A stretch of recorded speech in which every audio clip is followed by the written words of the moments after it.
Abra sua Bíblia comigo em 2 Coríntios 5. Nós vamos ler no versículo 14 ao 17.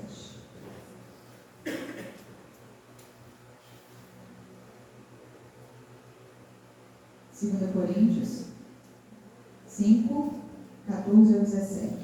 Amém?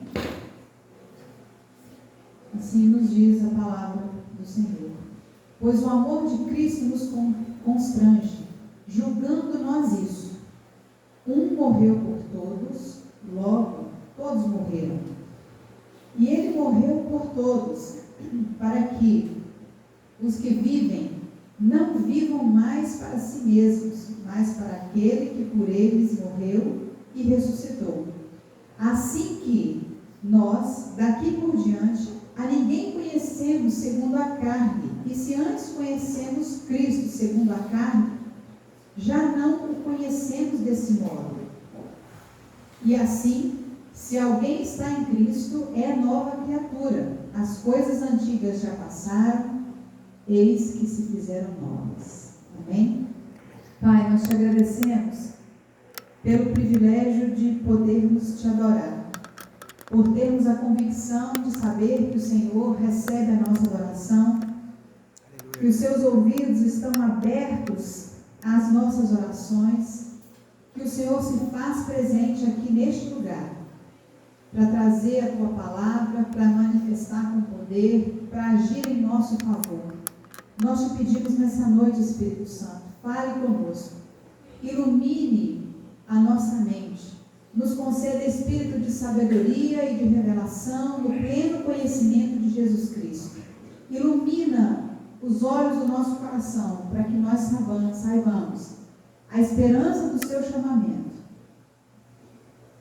a herança do Senhor em nós e o poder do Senhor que opera naqueles que creem. Muito obrigado, Deus, porque o Senhor resolveu nos amar primeiro. Em nome de Jesus, você pode dizer amém? Amém. No texto que nós acabamos de ler, Paulo, escrevendo aos Coríntios, ele declara que o amor de Cristo nos constrange. E pesquisando essa palavra constranger e trazendo ela para o entendimento correto, porque muitas vezes a gente fala assim, fulano está me constrangendo. E a gente leva essa palavra para um sentido negativo, de incômodo, de constrangimento, de querer fazer algo que você não está muito afim.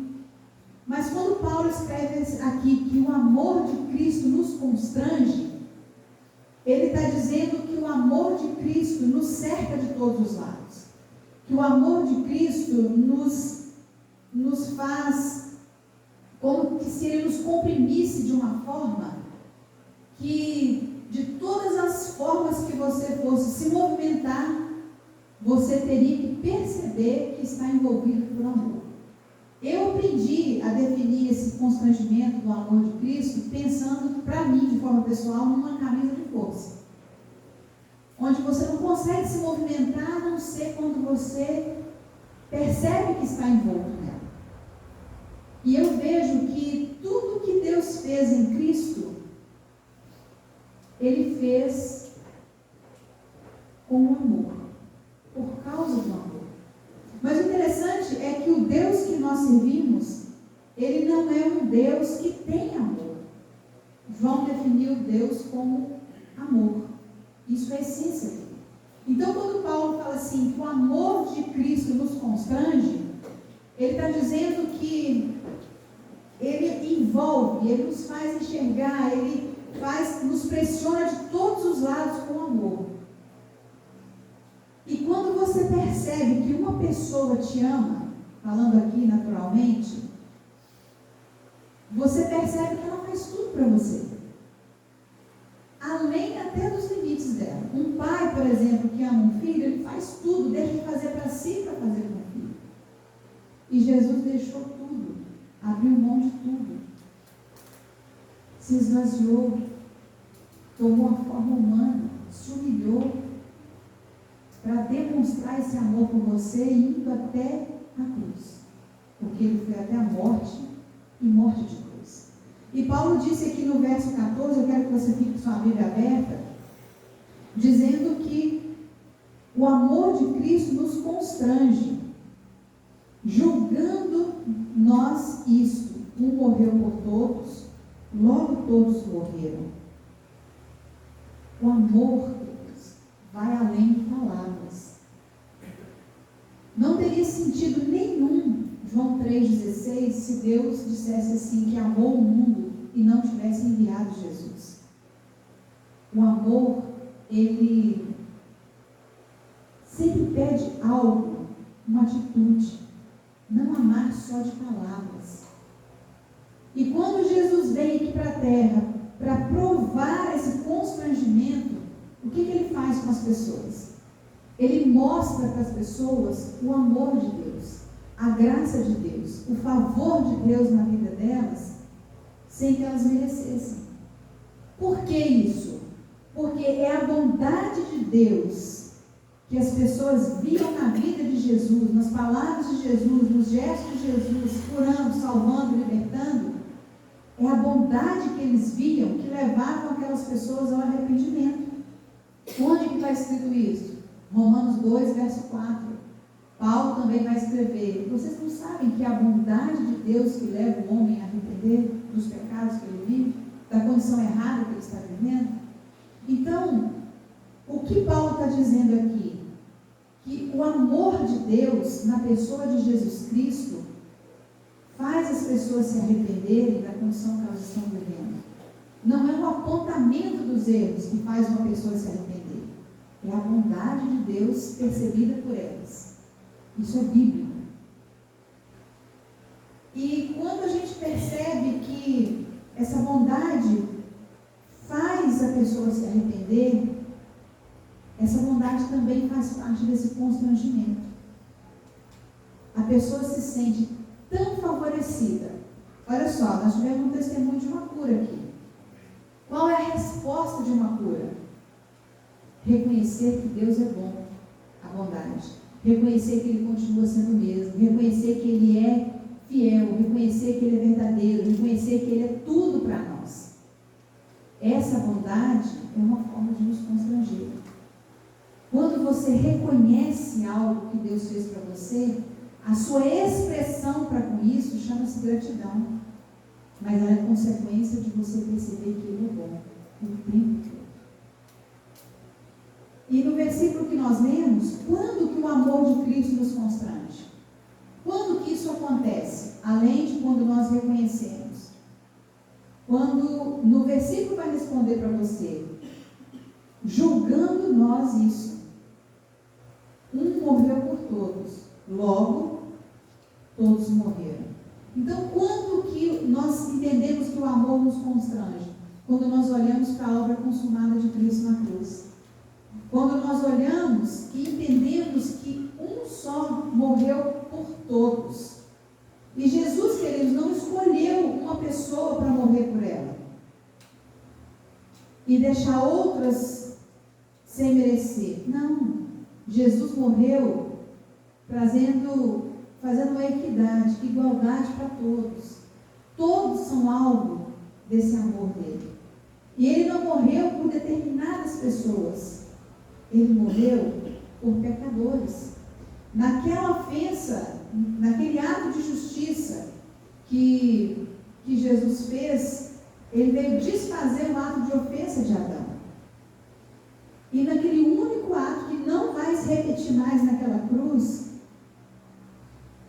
Jesus traz para nós a graça de Deus e a coloca sobre todos os homens para a justificação que dá vida. Pessoas que estavam condenadas por causa do pecado de Adão, agora têm a oportunidade de olhar para o ato de justiça de um só que morreu naquela cruz e entender que existe um favor de Deus sobre a vida deles. E quando resolvem crer em Jesus, são justificados. Isso é a bondade de Deus. Isso é o constrangimento do amor de Deus. Jesus morreu por todos, com um ato de justiça, para trazer salvação a todos. Mas o que é interessante no versículo aí que nós estamos citando, que é Romanos 5,18, ele diz que a graça, o favor de Deus, veio sobre todos os homens. Não é que todos os homens são salvos. Todos os homens têm a oportunidade de serem salvos, porque a graça de Deus está sobre eles. Mas é algo que Jesus conquistou por nós. Então a graça de Deus, o favor de Deus foi colocado sobre todos nós por causa da cruz, do que Jesus fez naquela cruz. Efésios 2, nós sabemos, verso 8 e 9, diz que pela graça nós somos salvos. Não é pelo seu esforço, não é porque você faz boas obras, não é por causa de caridade. É pelo favor de Deus que nós somos salvos, pela graça de Deus, mediante a fé. Então, existe uma graça de Deus que está sobre todos nós, sobre todo mundo, mas a salvação vem também mediante a fé. Fé em quê? Fé tem um alvo, queridos. Fé na obra consumada de Jesus lá na cruz. E isso, a salvação, a graça e a fé não vem de nós. Então não adianta eu fazer esforço, não adianta eu ser somente bom, não adianta eu correr de pecado, não adianta eu fazer caridade. Isso é muito bom, isso é louvável, isso precisa acontecer nas nossas vidas, mas isso não vai salvar ninguém. Não vem de vós. É um dom de Deus, quer dizer, é um presente de Deus. Olha o amor te constrangendo. Não de obras, para que ninguém se glorie. Por que disso então? Porque a graça veio de Jesus, a fé vem dele, porque ele é o autor e consumador da nossa fé. O que nos resta então? Que tipo de obra nós fazemos para ser salvo? Nenhuma. Nós apenas cremos no que Jesus fez. Pela graça, mediante a fé. E esse amor precisa ser visto por nós. Porque nós precisamos julgar isso. É entendendo como Cristo morreu, é entendendo por que Ele morreu, é que esse amor vai te constranger. E quando nós falamos que esse amor nos constrange, esse amor nos impulsiona a amar o próximo, nos impulsiona a fazer o certo, nos impulsiona a viver longe das coisas do mundo, longe do pecado. Esse amor nos constrange. Mas aí, quando você entende que a salvação vem pela graça mediante a fé, que não depende de você, e você mergulha nisso e crê em Jesus, Paulo diz no texto que nós lemos que todos morreram, mas você continua vivo. Mesmo tendo aceitado Jesus como seu Senhor e Salvador, você continua vivo. Mas diz que todos morreram. Todos que confessaram Jesus como Senhor e creram que Deus ressuscitou dos mortos, é salvo segundo a palavra. E morreram. E morreram. E o que esse morrer significa? Significa que nós nos identificamos com Cristo. Nós nos identificamos com Cristo. Ele morreu, segundo o versículo, nós morremos com Ele. Ele ressuscitou, segundo a Bíblia, em Romanos, nós também ressuscitamos com Ele. Mas o legal de tudo é que além de morrer com Ele para as coisas do mundo, além de ressuscitarmos com Ele para uma vida nova, nós ainda fomos assentados com Ele nas regiões celestiais. Efésios 2, verso 6. Então isso mostra que o amor dele nos constrange e nos faz entender que nós somos identificados com Cristo. Então você morreu com Ele, você ressuscitou com Ele e você está sentado com Ele. Na nova aliança, Deus, que você foi inserido após o novo nascimento, todo filho de Deus morre junto com Cristo. Todo mundo morre junto com Cristo. Ainda na velha aliança, Jesus disse para as pessoas, agora eu quero que você preste atenção, e se você não entender, ore ao Espírito Santo, questione, porque Ele tem prazer em nos ensinar. Jesus dizia para todos assim: se alguém quer vir após mim, negue-se a si mesmo, dia a dia, tome sua cruz e siga-me. Antes da cruz, Jesus falou isso. Jesus estava indo para a cruz e ele ensinou aos seus discípulos que eles deveriam segui-lo. Eu pergunto para você, quem colocou Jesus na cruz? Jesus foi para a cruz segundo a vontade de Deus. Ele morreu por causa dos nossos pecados, pelas nossas transgressões. Mas Deus colocou Jesus ali. Lembra da fala dele? Deus meu, por que me desamparaste? Na nova aliança, Jesus nos leva junto com ele para morrermos. Então, quando você aceitou Jesus como seu Senhor e Salvador, você nasceu de novo, você nasceu para morrer. Morreu com Cristo. Consegue entender? Morreu com Cristo. E Deus colocou todo aquele que aceitou Jesus em Cristo. Em Cristo é um posicionamento que você encontra na Bíblia de várias formas e repetidas várias vezes. Quem nasceu de novo, nasceu pela graça, mediante a fé, foi inserido na nova aliança, foi assentado junto com Cristo e Deus o colocou em Cristo.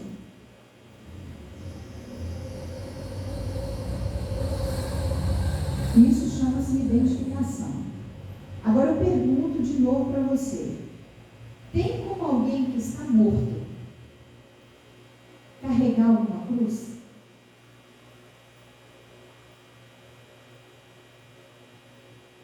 Tem como alguém morto? Jesus estava vivo, indo para a cruz, mas Jesus não está na cruz mais, queridos. Ele morre, ressuscita e assunta aos céus. Ele chega aos céus. Quando ele disse para tomar sua cruz e segui-lo, ele dizia antes da cruz. E às vezes nós, nessa dispensação, na nova aliança, nós aprendemos que nós temos que carregar uma cruz. Nós aprendemos que a sogra é a cruz, que a esposa é a cruz, que o marido é a cruz, que a doença é a cruz. Tem até um ditado que fala: aquilo que Deus põe na minha porta não tem como eu deixar para o vizinho, entendendo que é uma cruz. Cruz passou a ser sinônimo de problema. Mas olha, foi na cruz que Jesus levou a enfermidade, foi na cruz que ele venceu o pecado, foi na cruz que ele se fez pecado e nos tornou justos. A cruz foi o lugar onde Jesus chamou os discípulos para estarem indo com ele até lá. Porque ele já estava fazendo com que eles entendessem uma identificação que aconteceria depois da sua crucificação. Paulo não fala, Pedro não fala aqui sobre tomar a cruz e seguir Jesus. Paulo diz: você morreu com Cristo. Naquela cruz. Ele está se identificando, nos colocando com uma identificação de Jesus Cristo. Então, evangelho sem a cruz de Cristo não existe. Mas evangelho não fala da sua cruz. Porque não são as suas obras. São as obras de Cristo. Evangelho sem a cruz de Cristo não é evangelho. Porque a obra foi de Cristo. Você vai ter problema? Sim. Você tem dificuldade? Sim. O próprio Jesus disse que no mundo teríamos aflições.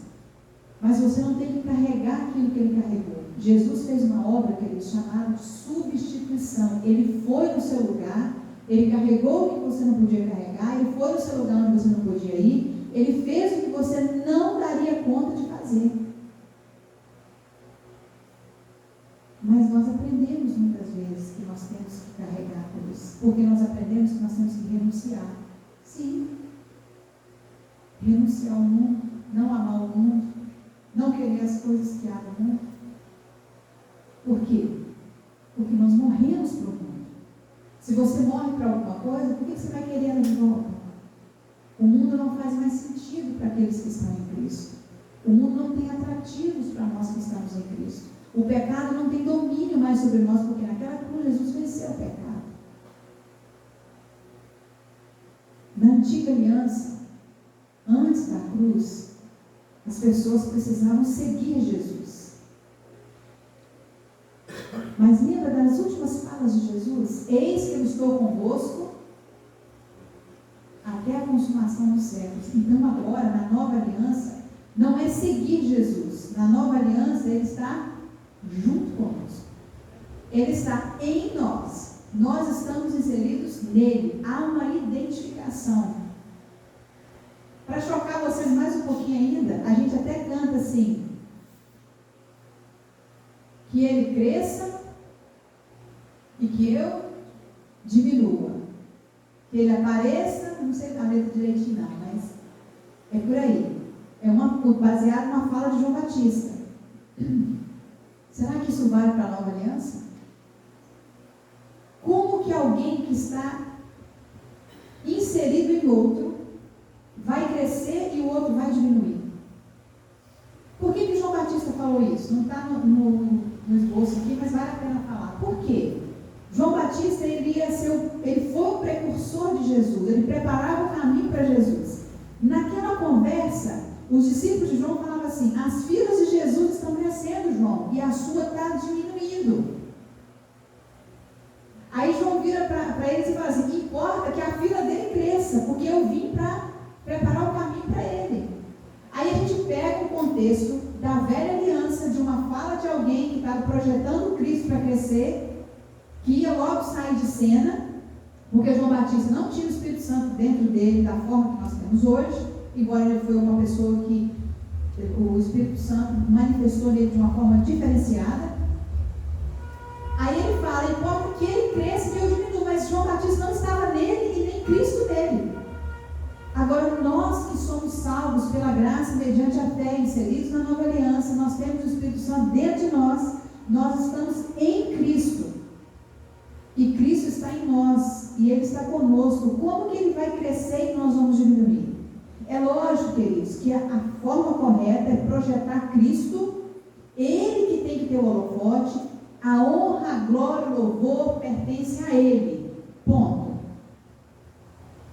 Mas a obra, falando de obra, não tem como a obra de Cristo crescer se você não cooperar com Ele. Então não é mais, você não está mais como João, tirando de uma fila e colocando na outra, impedindo, não. Você precisa trabalhar junto. Lembra do que Paulo falou? Eu trabalhei mais do que todos eles. Não eu, mas a graça de Deus comigo. Então não tem como você fazer algo sem ser junto com Cristo, sem ser dependente da graça dele, sem ser dependente do favor dele. Então, quando nós percebemos que somos constrangidos pelo amor, ficamos com os olhos postos no que Jesus fez e não no que nós fazemos. Por isso é que Ele é projetado. Por isso é que Ele é glorificado. Ele é quem fez tudo. Aí fica aquela questão: na nova aliança, você é importante, você é amado. E quando você entende que é amado, você projeta Cristo, porque o Cristo é o centro de tudo.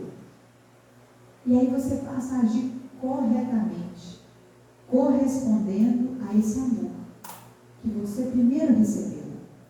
1 João 4,19 diz que nós amamos o próximo, nós amamos a Deus, porque Ele nos amou primeiro. Então, se eu não entender o que é um constrangimento, se eu não entender que eu preciso olhar para a cruz, se eu não entender o quanto eu sou amado, eu não vou conseguir retribuir o amor que Deus tem por mim e nem derramar esse amor no meu próximo, mesmo Romanos 5,5 estando escrito que o amor dele foi derramado no meu coração pelo Espírito Santo que me foi dado. Então, para que esse amor flua de mim para Deus e para as pessoas, eu preciso julgar que Ele morreu por mim. Um único morreu por mim. Eu preciso reconhecer que esse amor, essa entrega de Jesus, foi exclusivamente por causa de mim, porque Ele me amou. Pessoas amadas, querido, produzem mais. Quer Vou falar coisas aqui. Quer que uma mulher faça uma comida gostosa, é o marido falar com ela assim, eu te amo. Quer ganhar coisa legal, esposa? Ame. Gente, não é porque você está comprando a pessoa, não. É porque o amor, ele tem o poder de corresponder à altura daquilo que está recebendo. Então, se Deus nos deu o que Ele tinha de melhor, que foi Jesus Cristo, Ele pegou, não podia pegar um anjo, tem milhares lá, mas Ele pegou um único filho que Ele tinha. Por isso a Bíblia diz unigênito, que Ele amava, que Ele ama de uma forma incondicional, e deu esse filho amado para vir morrer por nós. E olha, Ele veio, morreu por nós, provando o amor de Deus quando nós éramos pecadores. Romanos 5,8. Jesus morreu por todos, sem fazer acepção de pessoas. Aí Romanos 5,8 diz assim, mas Deus prova o seu próprio amor para conosco, pelo fato de ter Cristo morrido por nós, sendo nós ainda pecadores. Para quem acha que todo filho de Deus é um pecador salvo pela graça, esse versículo aqui anula isso. Porque Paulo está dizendo que ele morreu quando nós ainda éramos pecadores. Verbo no passado. Quer dizer que no presente, você não é um pecador salvo pela graça. Você é um justo salvo pela graça. Nós pecamos? Pecamos. Mas nós temos um advogado junto ao Pai, que é justo. Então Deus provou o seu amor, não foi por pessoas boazinhas, não foi por pessoas santas, não foi por pessoas que faziam coisas boas, foi por pecadores, simplesmente pecadores.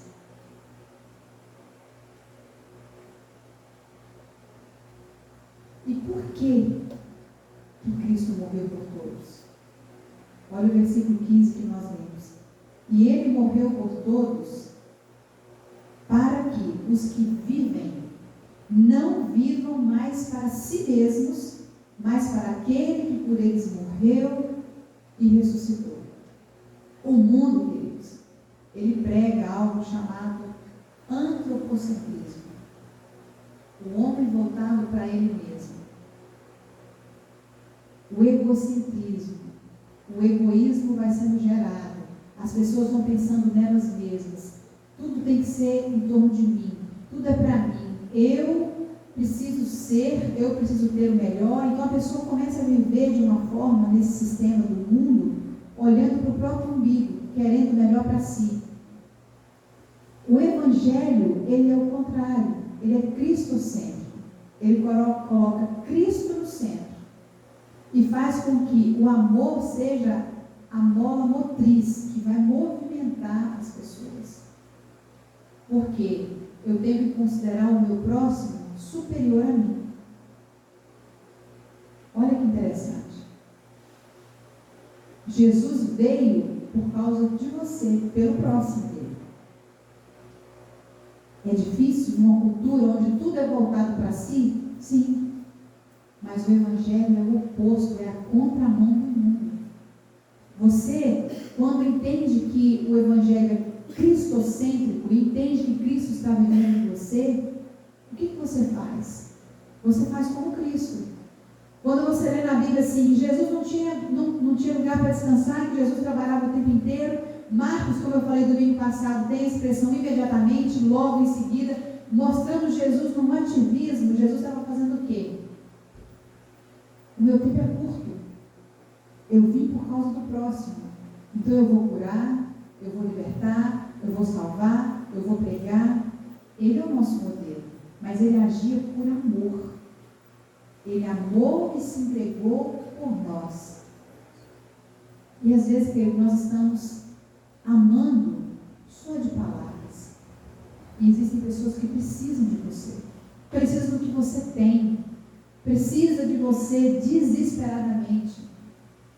Então, quanto mais você entender que é amado, mais desprendido de você mesmo você vai ser, mais você vai enxergar a necessidade do próximo, mais você vai ter compaixão do próximo, mais você vai enxergar o que você recebeu e o que você pode fazer pelas pessoas. Não você, mas a graça de Deus com você. Ah, mas eu não posso. Não é você, é a graça de Deus com você. Se você aprender a depender do favor de Deus para tudo que você for fazer, nada que você fizer vai ser pesado. Nada que você fizer vai te constranger de uma forma negativa. Você vai ser constrangido. Por quê? Você vai entender o amor. E ser constrangido pelo amor é gostoso. Você somente corresponde. É muito bom quando você entra nesse nível. Por quê? Paulo entendeu isso. Em Gálatas 2:20 está escrito assim: logo, já não sou eu quem vive, mas Cristo vive em mim. E esse viver que agora tenho na carne, vivo pela fé no Filho de Deus, que me amou e a si mesmo se entregou por mim. Paulo, ele entendeu que ele vivia na carne dele pela fé no Filho de Deus. Toda a fé dele estava concentrada em Jesus Cristo, na obra consumada de Jesus, não no conhecimento dele, não naquilo que ele entendia, não no dinheiro, não no seu status. Ele colocou a fé dele no Filho de Deus. Colossenses 1:26-27, ele escreve assim: o mistério que estivera oculto dos séculos e das gerações, agora todavia se manifestou nos seus santos, aos quais Deus quis dar a conhecer qual seja a riqueza da glória deste mistério entre os gentios, nós os gentios, né? Isto é, Cristo em vós, a esperança da glória. Se havia um mistério, queridos, e diz aqui que havia um mistério, era porque não havia ainda sido revelado.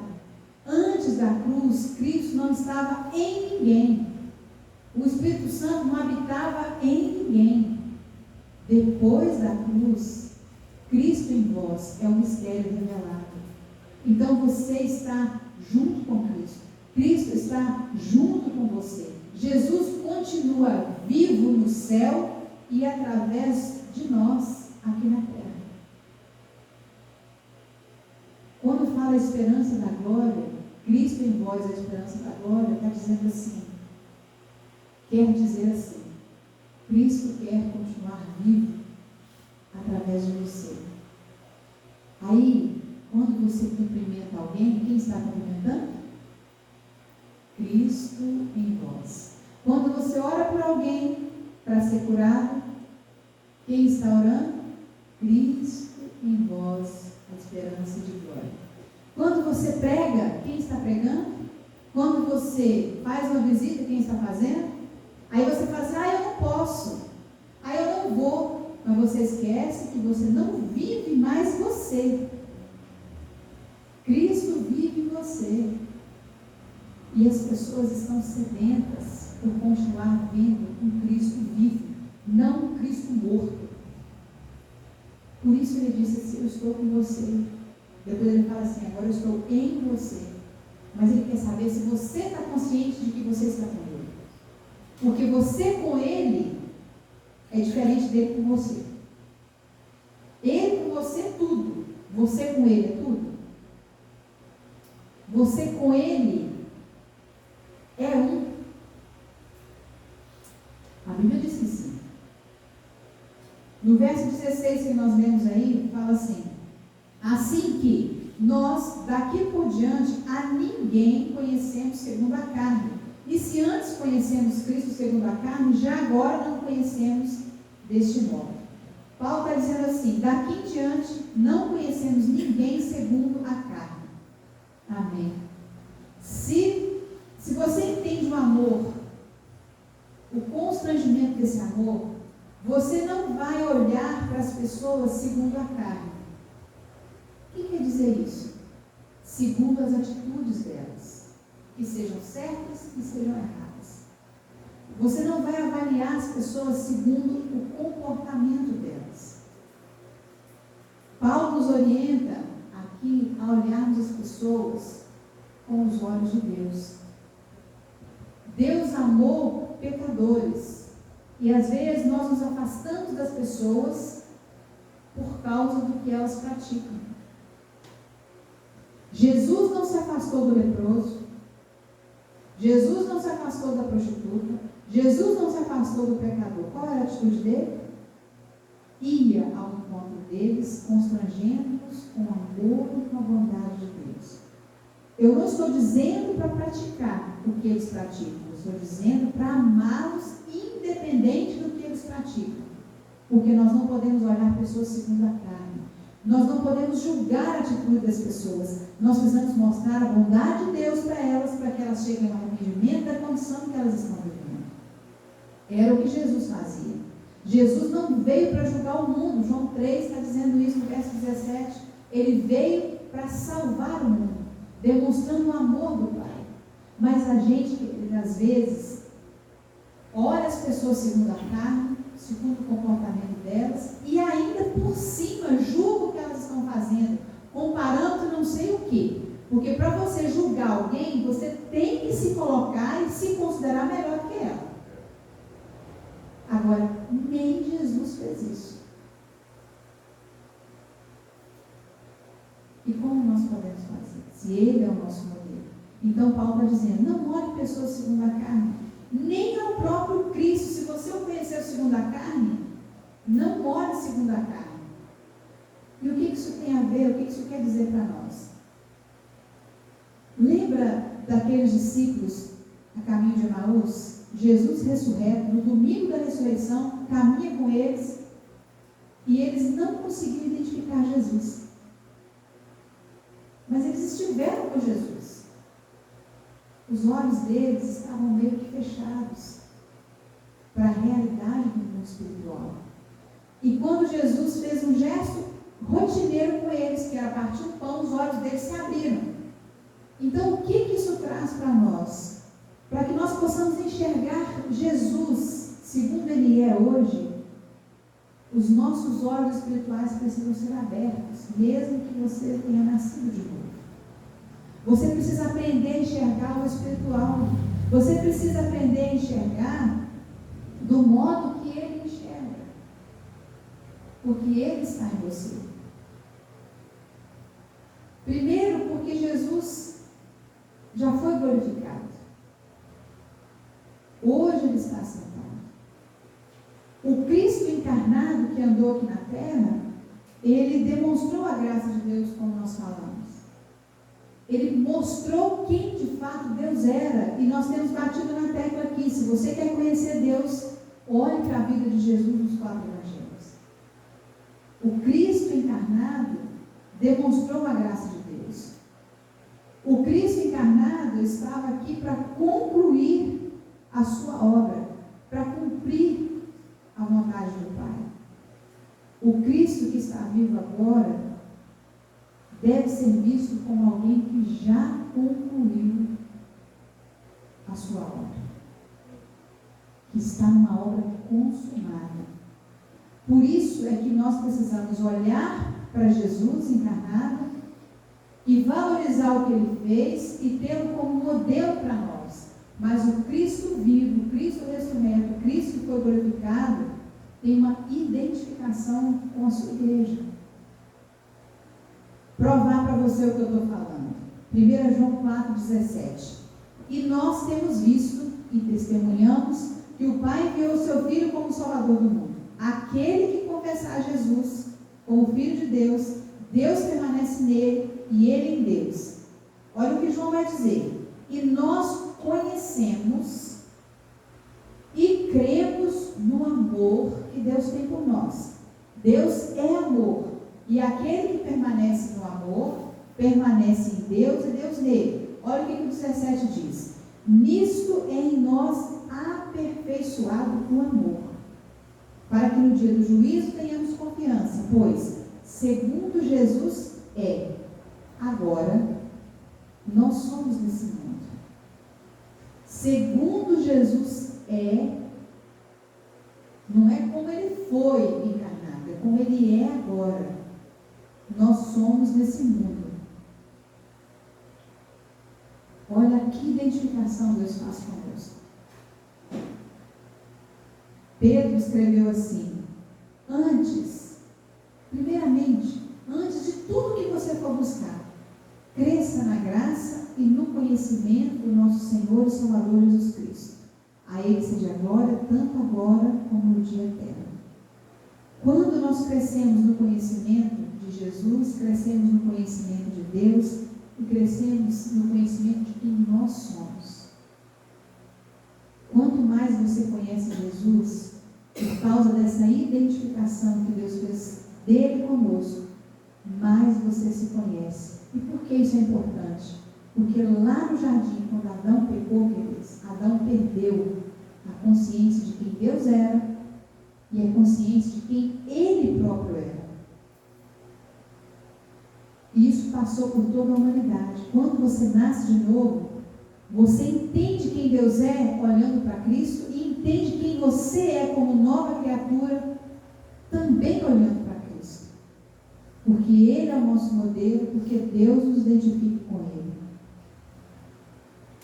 Aí o verso 17 que nós lemos diz assim: e assim, se alguém está em Cristo, é nova criatura. As coisas velhas já passaram, eis que se fizeram novas. Se você está em Cristo, você é uma nova criatura. Você já morreu, você já ressuscitou com Cristo, você está sentado com Ele. Você nasceu de novo. As coisas antigas já passaram. Quando um bebê nasce, a gente compara o novo nascimento com o nascimento de um bebê de forma natural. Você vai visitar uma criança, você não pensa no passado dela, porque ela não tem passado. Você projeta e pensa no que ela pode ser no futuro dela. Quando você nasceu de novo, a Bíblia diz que as coisas velhas já passaram, quer dizer que o seu passado foi apagado. Os seus pecados, segundo Hebreus 8, foram apagados, as suas iniquidades foram esquecidas. Você nasce de novo. As coisas velhas já passaram. Você é uma nova criatura. Então você tem um futuro todo pela frente. Que se você ficar preso ao seu passado, você não vai conseguir viver de acordo com a realidade de ser uma nova criatura. Porque o seu passado vai atrapalhar você. Você então nasce de novo e meio que Deus fala assim: você é como um bebê. Vai aprender agora a andar, a comer, tudo que precisa aprender durante o seu crescimento. Só que a gente é muito cabeçudo. A gente nasce de novo e fica com medo do nosso passado vir nos condenar, fica com medo do que aconteceu lá atrás. Se foi algo muito grave que você fez, você fica com medo daquilo vir para cima de você de novo. Deus está dizendo assim em Hebreus 8, no verso 12: dos seus pecados e das suas iniquidades eu jamais me lembrarei. Agora, um bebê, ele nasce com um coração pequeno, nasce com um estômago pequeno, nasce com perninhas pequenas, nasce com a bexiga pequena.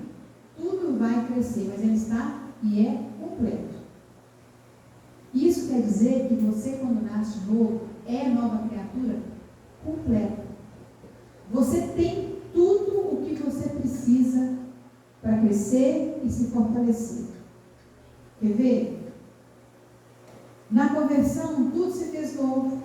Você recebeu um novo coração. Você recebeu um espírito novo. Você foi lavado e regenerado pelo Espírito Santo. Tudo isso tem versículos que baseiam. Você recebeu o fruto do Espírito Santo em você.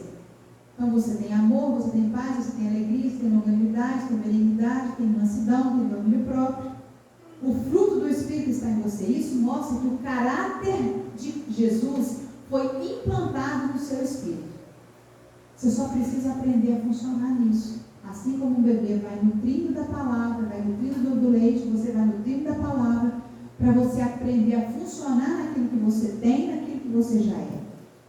Você recebeu os dons do Espírito Santo em você. Muitas vezes a gente lê o texto de 1 Coríntios 12 falando assim: buscar com zelo os dons espirituais. Você acha que vai buscar em todos os lugares. Mas aonde o Espírito Santo passou a habitar? Dentro de você. Então o lugar de buscar é dentro. Então você tem o poder do Espírito Santo em você. Você tem o fruto dele em você.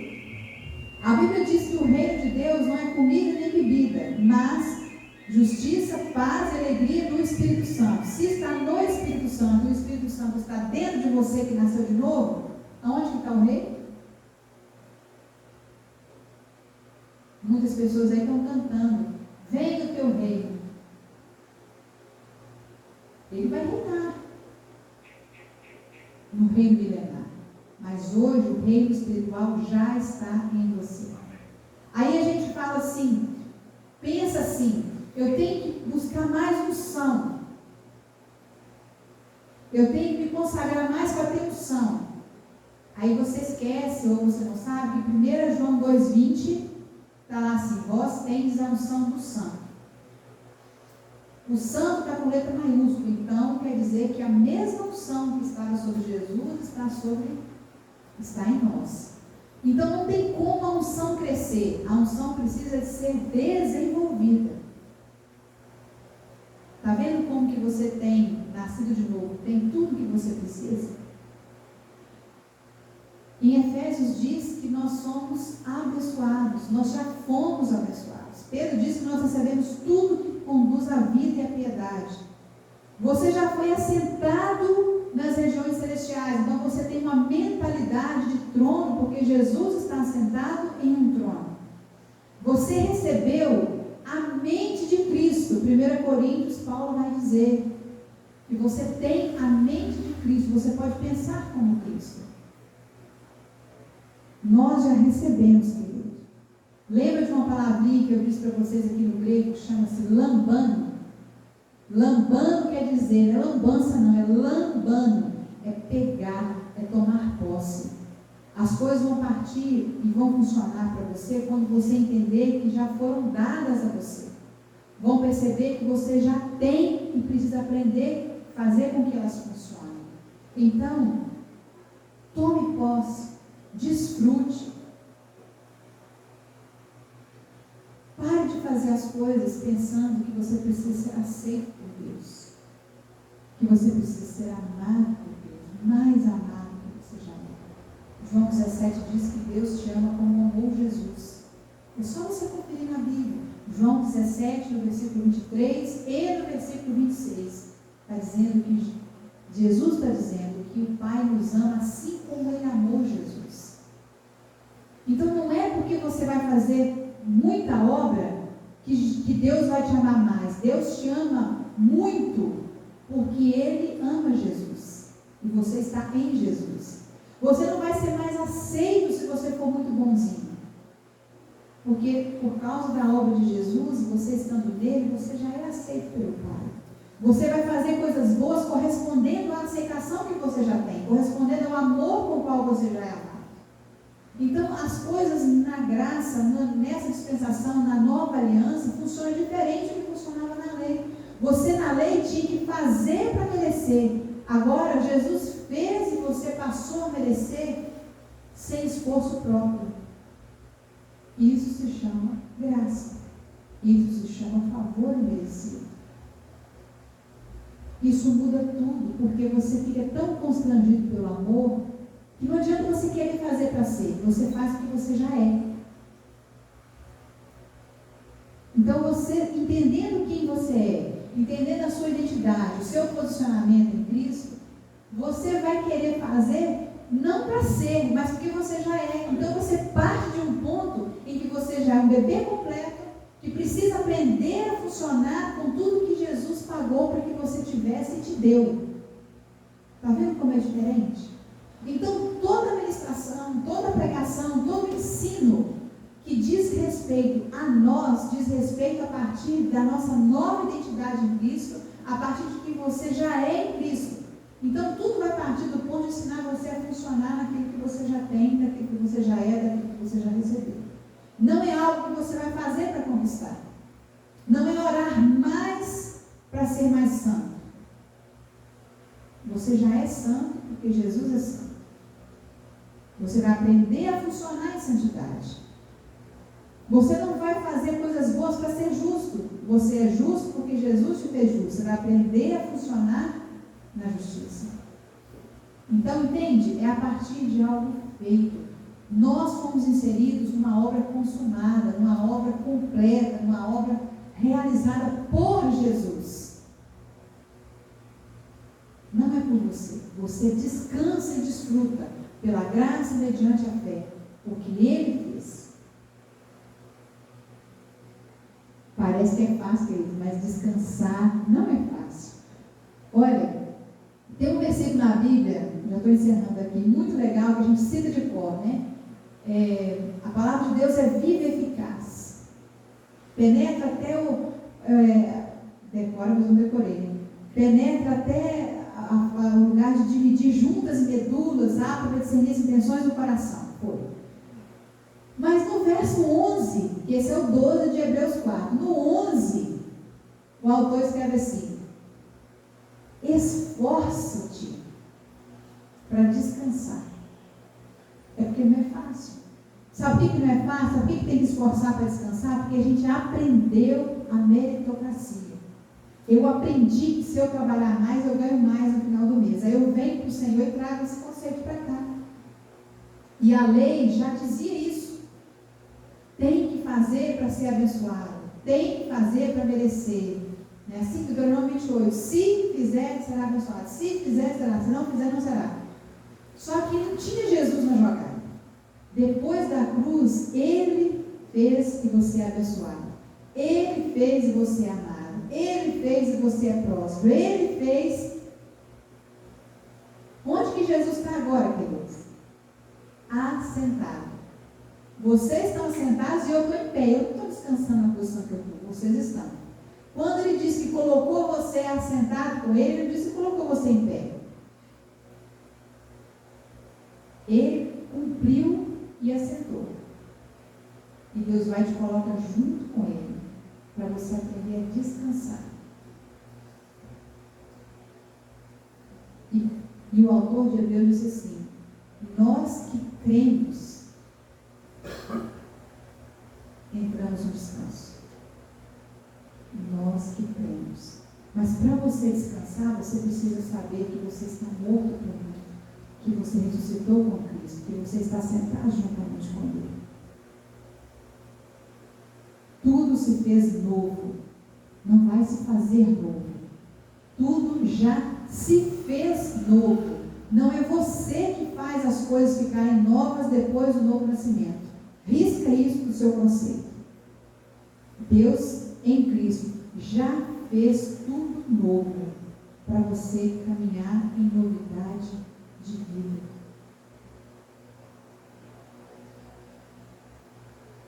É muito legal isso, gente. Tudo já se fez novo. Mentalidade, novidade de vida significa que você precisa viver uma mentalidade de trono, uma mentalidade de quem não está debaixo de condenação, se sentindo incondicionalmente amado, justificado, ou seja, aceito por Deus, liberto do poder do pecado, dependente totalmente da graça que te foi dada e confiando na justiça que foi efetuada na cruz.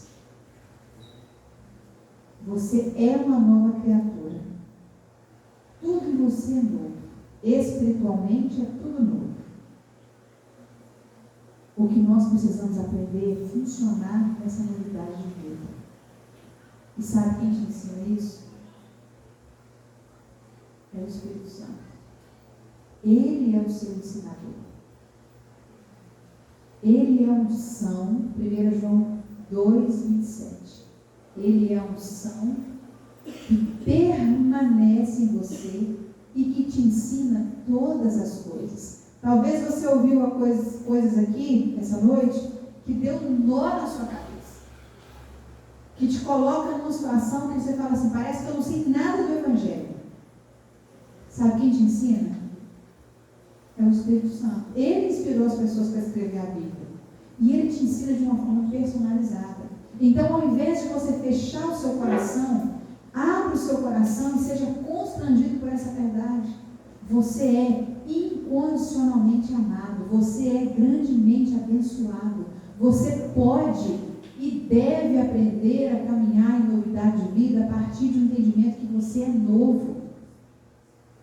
Deixa as coisas velhas para trás e viva em novidade de vida. Passe a confessar aquilo que você é. Eu sou amado, eu sou abençoado, eu sou um com Jesus. Assim como Jesus é, eu sou nesse mundo. Eu estou assentado nos lugares celestiais com Ele. Eu morri para o mundo. Declare o que você é, não o que você quer ser. Aí você vai ver a graça de Deus funcionar na sua vida de uma forma inexplicável. Você pode dizer um amém?